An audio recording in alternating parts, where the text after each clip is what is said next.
Qui est Simone Mathieu? Une championne de tennis des années 1930? Une résistante française pendant la Seconde Guerre mondiale? Ou la capitaine de l'équipe de France féminine de tennis? Les trois, c'est possible? Eh bien oui, son engagement sur les courts de tennis fut aussi intense que celui qu'elle consacra à la France. Née à Neuilly-sur-Seine le 31 janvier 1908, Simone Mathieu devient la première joueuse française de tennis de 1928 à 1938. Réputée pour son franc-parler, elle s'illustre dans les tournois français et étrangers. Entre 1929 et 1937, Simone Mathieu atteindra 6 fois la finale de Roland-Garros, sans jamais soulever la coupe.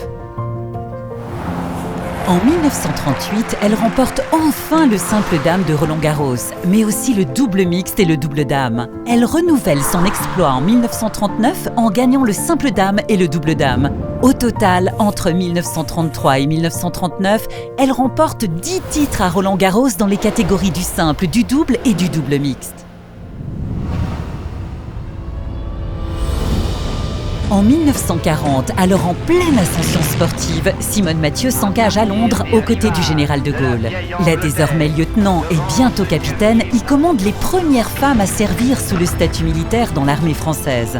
Elle arbitre le match de la Libération à Roland-Garros en septembre 1944, quelques jours après la libération de Paris. Alors, pourquoi le nouveau court a-t-il été baptisé Simone Mathieu?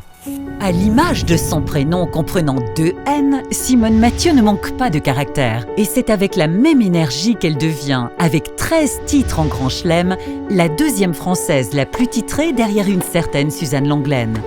Simone Mathieu prend ensuite la tête de l'équipe de France féminine de tennis et intègre la direction des comités de la Fédération française de tennis.